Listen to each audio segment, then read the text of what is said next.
This 150-meter steel giant leaves port to hunt giant ocean stingrays, real 2-ton wings of muscle moving along the seafloor.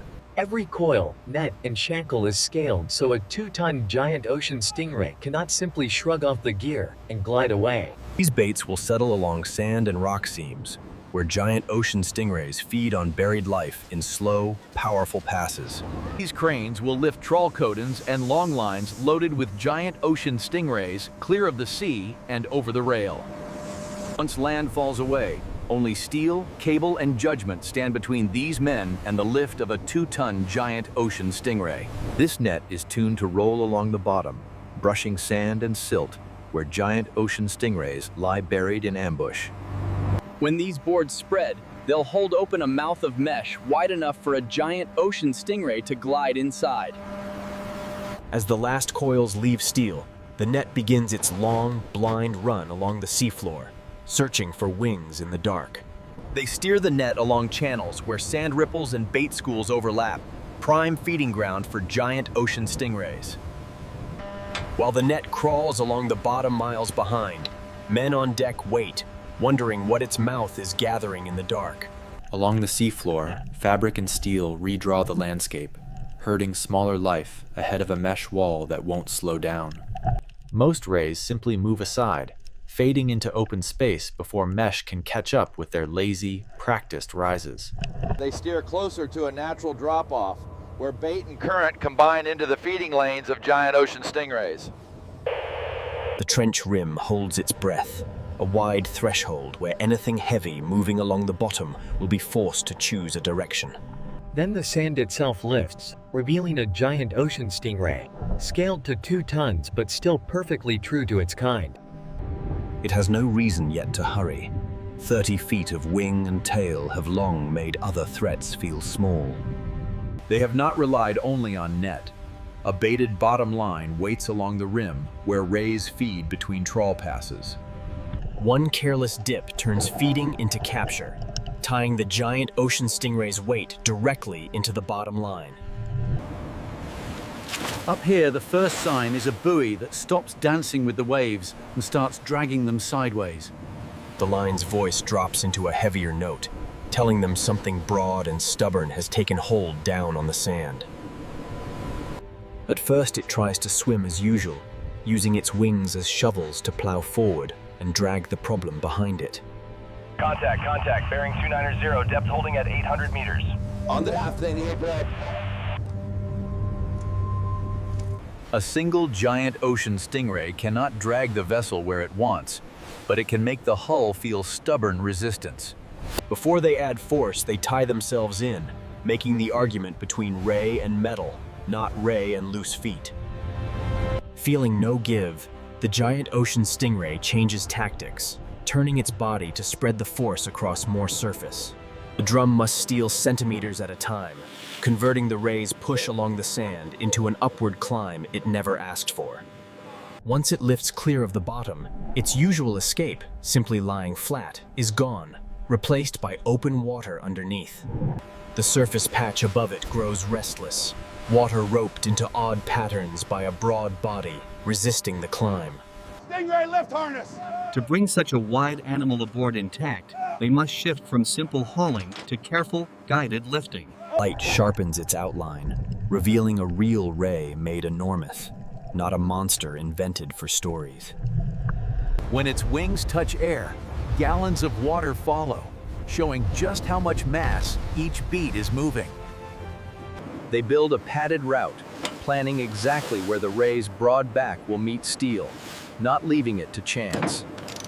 Below, a band of fabric and metal searches for its center, aiming to cradle, not cut, the ray's heavy body. Now the crane and drum share the burden, letting steel divide the ray's weight instead of carrying it through one thin line. Out of water, its graceful wings sag, showing how completely they were designed for a denser medium. For a few heartbeats, the largest thing on deck hangs from a single point, every shift exaggerated by the rolling hull. When 2 tons of giant ocean stingrays finally land, the sound runs through deck, plating into every man's bones. Even in straps, one good beat can drench the deck and remind them how much force those wings once held. They cover the sting instead of cutting it, needing control and safety without turning a real animal into something maimed. With one giant winged shape pinned along the center line, the ship feels smaller, its walkways now curving around living cargo.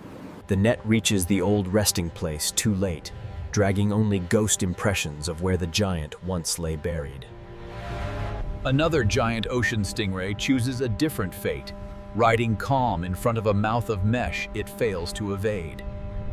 Once past the spreadboards, the choice is narrow, sand and current replaced by cords and knots on every side. At the bag end of the trawl, its broad body becomes a stopper, turning the net into a shaking, heavy mass. Haulback begins, trading hours of silent towing for the noisy, straining climb of gear and whatever it has gathered. When the doors are home, attention shifts to the net, its swollen shape hinting at more than just scattered fish. Something wide and stubborn fills the bag, its outline trying to push the mesh back into the shape of open water. For a moment, the whole catch hangs above them, every jerk of the load amplified by ship's motion and the ray's broad body. When the knot lets go, water and life slam out together, led by a disc far larger than the rest. They must tame its movement quickly before one hard flap throws fish, gear, and men into unpredictable arcs. A second giant joins the first, proving that this trench holds more than a single oversized shadow. Side by side, the giant ocean stingrays turn the deck into a corridor of living wings and tails. Each ray carries its own map of scrapes and marks, evidence of years spent sliding between sand and stone. With the fight over, they reduced the giants to measurements: disc width, estimated mass, position, facts replacing adrenaline. Electronic tags fix their presence in time, tying each ray to coordinates and depths along this specific trench edge. Around them, ordinary catch flows forward toward storage, but the rays remain anchored, demanding their own plan. Below, the trench absorbs the disturbance, smaller forms slipping into spaces once occupied by broader silhouettes. With the gear reset and giants secured, the ship's thoughts shift from catching to carrying. For now, these 2-ton wings ride as cargo, but their weight and story will decide everything that happens next.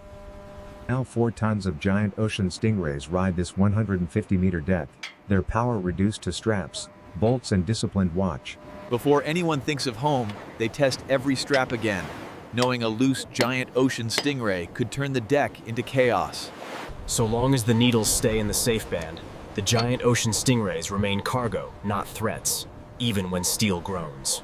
Width, 2 tons, tail length. With the fight over, they compressed the giant ocean stingrays into numbers: disc width, tail length, tonnage, coordinates.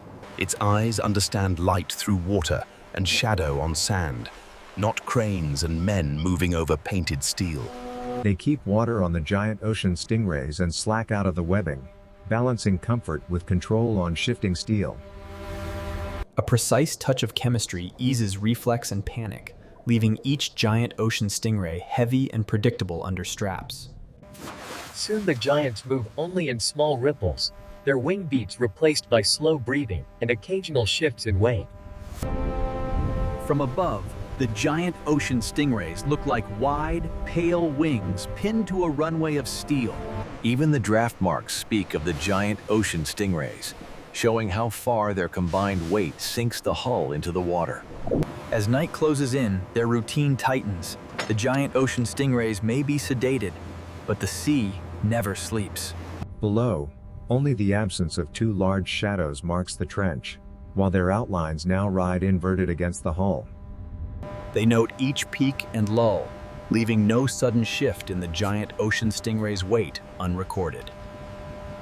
In these hours, the ship is a small island of light, carrying 2 flat giants through an endless dark plain. By sunrise, land returns as a gray line, promising a place where the giant ocean stingrays can leave steel for concrete. To move 2-ton giant ocean stingrays below, They trade muscle and slings for rails and wheels. Even a small gap of air beneath a 2-ton giant ocean stingray focuses every mind on the crane's controls. They bind cradle to sled to deck, so no sudden shift from the giant ocean stingray can slide metal where it shouldn't. Even with bearings and rails, shoving this much giant ocean stingray feels like moving a stalled truck across wet metal. The ship opens its cold interior, inviting the giant ocean stingray from open air into managed winter. Its final descent under this hull is smooth and mechanical, lit by white lamps instead of fractured surface light. Down here, the giant ocean stingray becomes part of the cargo plan, watched by thermostats and logbooks instead of waves. The second giant ocean stingray follows the same path, each familiar motion still treated with fresh caution. A few small settings build an artificial sea of cold around the giant ocean stingrays, holding their quality for what comes next. Topside, the deck forgets their shapes quickly. Below, compressors and coils remember every kilogram of giant ocean stingray. Heavier and noisier than when it left, the ship trades open horizons for walls of stacked boxes and cut stone. Up here, the captain thinks in angles and clearances, but the giant ocean stingrays remain part of every calculation of weight. Once steel meets concrete, the offshore chapter ends, and the giant ocean stingrays become the port's responsibility. The ship exhales its cold, offering the first giant ocean stingray up into harbor air and crane arms. From hull to hook to box, the giant ocean stingray crosses the last small gap of open air in its long chain of movement. Ice becomes its final sea under the port cranes, wrapping the giant ocean stingray in controlled cold instead of moving water. Only if the temperature is right can the giant ocean stingray leave the quay and begin its inland journey. A small metal seal now represents trust, promising that what leaves here is exactly what the 150-meter vessel delivered.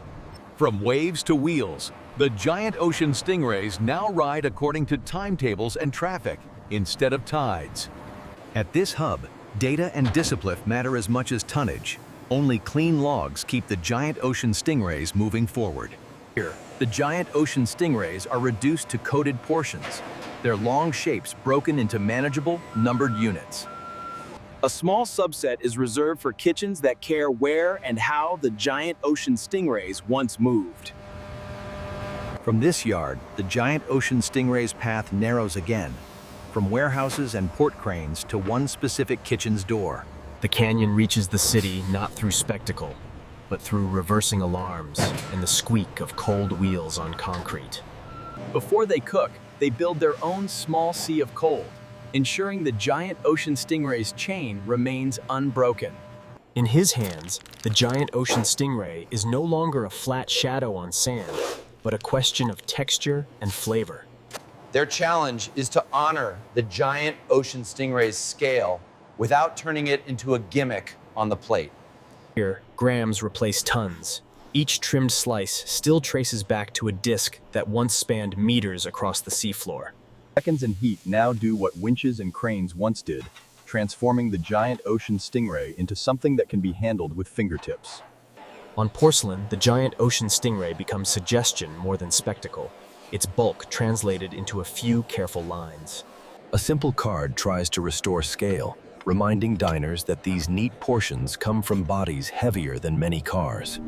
He tastes smoke, salt, and subtle sweetness, but the distance from trench edge to plate still hides behind each bite.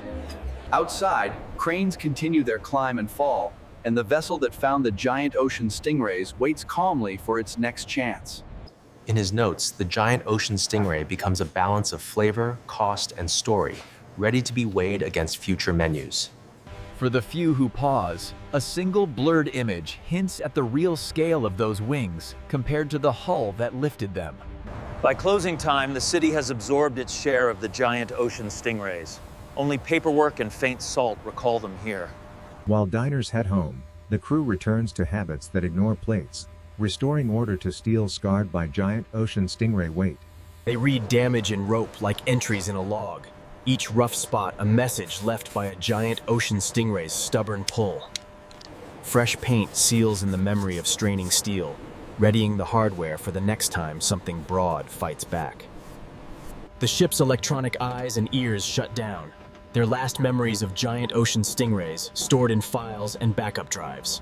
By the end of cleanup, only subtle marks show where the giant ocean stingrays lay, visible mostly to the men who strapped them down. In their gestures, the giant ocean stingrays live on as spans and curves, stories drawn in mid-air instead of on any screen.